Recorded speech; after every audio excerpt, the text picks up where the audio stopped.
Okay, so we've been looking at how man-made changes in our environment can affect wildlife. Now I will discuss a particular example.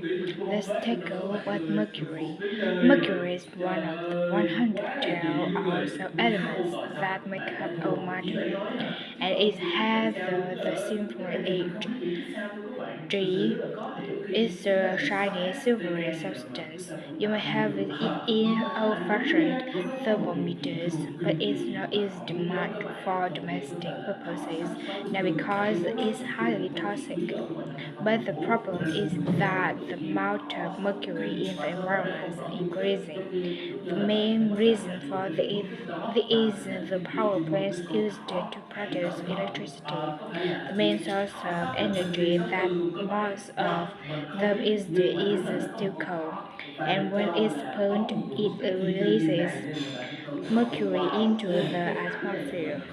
Some of these gas deposited into lakes and rivers, and if is suggested by a fish, is not excreted.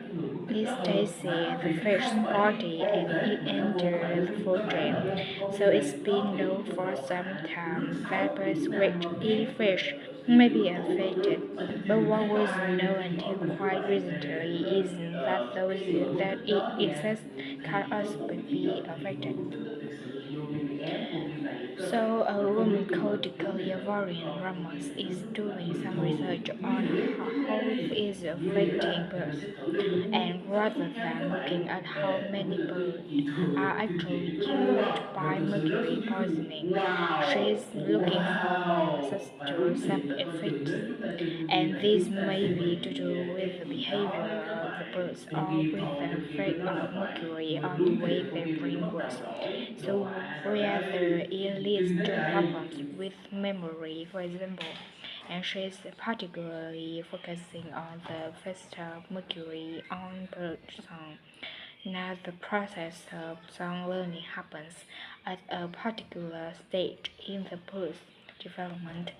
And what you may not know is that a young bird seems to acquire this skill by listening to the song produced by its father, rather than by any other bird. And Varian Ramos has already found in her research that if young male birds are exposed to mercury, if they eat food contaminated with mercury, then the sounds they produce aren't as complex as those produced by other birds. So quite low level exposure to mercury is likely to have an impact on birds in a nature situation because it can mean that they are less attractive to female birds, and so it can affect their chances of reproduction. Now the way she is carrying out this research is worth thinking about. She is using a mixture of studies using birds kept in laboratories and studies carried out outdoors in the wild.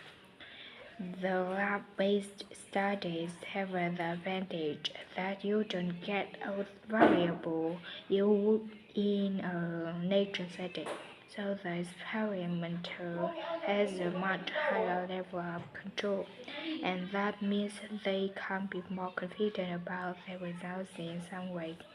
And of course, they don't have to worry about going out and fighting the birds in order to observe them.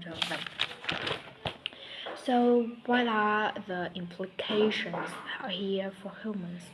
Well, because many birds are migratory, they may be transporting mercury far from contaminated sites.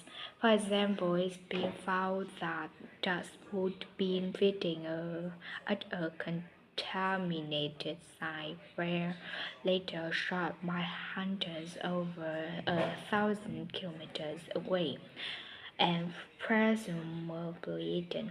But these birds already had mercury levels high enough to warrant concern for human consumption. In addition, going back to some learning papers, we saw that this may be affected by mercury contamination. Well, we also know that in humans, mercury causes developmental delays in the acquisition of language, and in fact, the process is very similar in the brain regions it involves, and even the genes that are involved. But mercury contamination has other important implications for humans as well. It's now known that an unborn child can be affected if the food eaten by its mother contains high levels of mercury, and these effects can be quite substantial. In the end, it comes down to whether more value is placed on human economic well-being or environmental well-being. It's true there are direct regulations for mercury emissions from power plants, but these will need billions of dollars to implement